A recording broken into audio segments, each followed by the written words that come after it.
wake up! It's time to get dressed. You put on your dirty and torn skirt, and your hair is a mess. You don't have time to fix it because you need to be downstairs in the kitchen preparing breakfast for your children and husband. You start the fire in the kitchen early in the day to prepare for all of the meals you will need to cook. Next, you walk outside to get some fresh milk from the cow that is kept out back. Later, once the milk has sat for a while, you will pour it into the churn and work it into butter, which may take a few hours to do. You know you also need to make some new clothes for the children today. The oldest child has grown, and their clothes no longer fit them comfortably.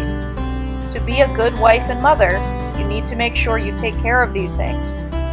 While you are doing these household tasks, you must also take care of the children, preserve fruits and vegetables for the coming season, keep the house clean and neat, tend to the farm garden, livestock, and poultry, continue to tend the fire, cook 2 more meals, and haul water to the house.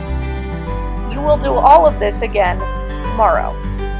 The majority of women in America during the 1800s lived in rural or countryside homes that included small farms. Women received enough of an education so that they could take care of the household, but they were discouraged from learning anything else because it was believed to get in the way of their other duties. Women were seen as weak and emotional, and they needed men to take care of them. Middle and upper class women were treated just like the poor rural women, but some of them were allowed to help out with family businesses or continue their education if it related to religious studies or social issues. Things changed in 1861 with the beginning of the Civil War. Men left home to volunteer for the war effort, and women took care of responsibilities which were once off limits. Many women helped the troops by canning or preserving food, sewing warm winter clothing, and raising money for the war effort by asking for donations door to door. Other women were inspired to take their actions even further and became nurses on the front lines of the battles. One of these women was named Clara Barton. She is responsible for the foundation of the U.S. Sanitary Commission, which would eventually become the Red Cross. By the end of the war, the Sanitary Commission was able to provide almost $15 million in supplies, most of which was collected by women for the Union Army. Dorothea Dix, the leader of the Army nurses, was able to gather nurses for the Union cause, stating that they must be at least 30 years of age and plain in dress, as to not distract the soldiers from their mission. These women cared for the sick and injured soldiers, as well as providing housekeeping for those soldiers that were in their care.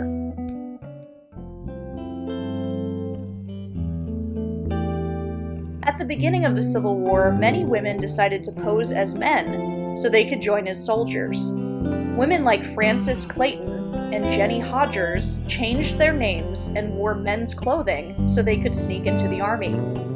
It was not hard for them to do this. Most soldiers had very little training, and even if they were caught, most women were sent home without punishment. The women's suffrage movement, suffrage means the right to vote, in the late 1800s would use female soldiers as an argument that women deserved the same rights as the men who served in the war to protect the country. Women who didn't fight on the battlefield also decided to help the war effort by becoming spies. Women at this time were not seen as being very intelligent, so men did not suspect that they could be working for the enemy, meaning that many women were very effective spies that gathered a lot of information. Pauline Cushman is one example of such women. She was an actress and volunteered to give a toast to the Confederate President Jefferson Davis in order to make people think she supported the Confederacy. She was then sent to Nashville to work with the Confederate Army and was able to gain information about Confederate spies and troop movements before she was arrested by the Confederates and sentenced to hang. Luckily, the Union troops were able to make a surprise attack, and Pauline was able to live out the rest of her life as an actress, performing in plays that showed what her life was like during the war. Mary Elizabeth Bowser was a slave who was secretly granted freedom by her master's wife and daughter, who were abolitionists, which means anti-slavery. When the war broke out, Bowser sent information back to them that she was able to break into the Confederate White House and worked as a part of the Richmond Underground that helped to spy on the Confederacy. Belle Boyd, a wealthy Confederate woman, was said to have used her charms to get information from Union officers, which she then passed on to the Confederacy. Boyd also worked as a courier between Confederate generals Stonewall Jackson and P.G.T. Beauregard, which helped Jackson win several battles. Boyd was arrested several times for her actions and released, eventually marrying a Union soldier who was also accused of being a Southern spy.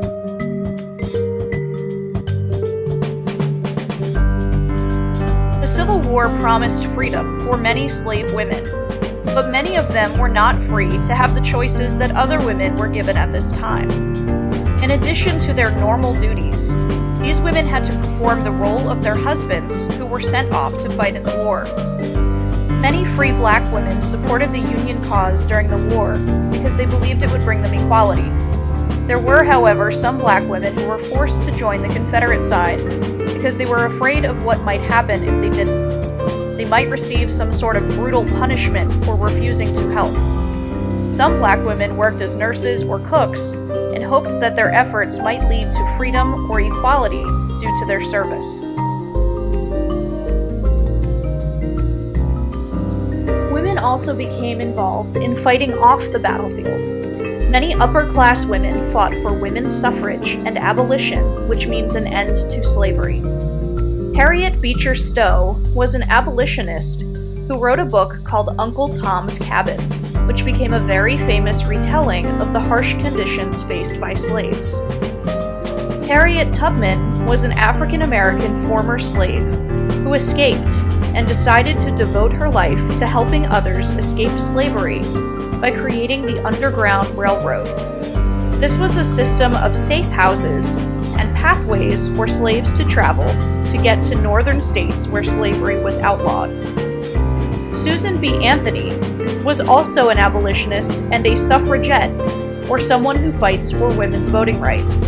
Anthony held meetings against slavery, even though she received many threats. In 1851, Anthony was introduced to Elizabeth Cady Stanton, one of the leaders of the women's rights movement, and together they were able to get women's suffrage in many American states. Unfortunately, Anthony did not live to see all women get the right to vote. She passed away in 1902, and women did not get the right to vote across the United States until 1920 due to the 19th Amendment, also known as the Susan B. Anthony Amendment. After the war was over, many women found themselves returning to their pre-war lives, but so much had changed.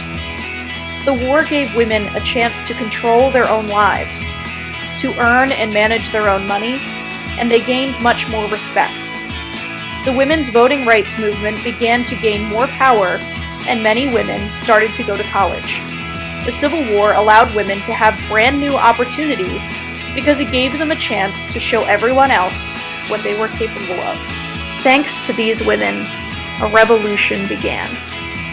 This was not the type of revolution that was fought on the battlefield, but one that was fought in the hearts and minds of Americans, and some might argue is still being fought today.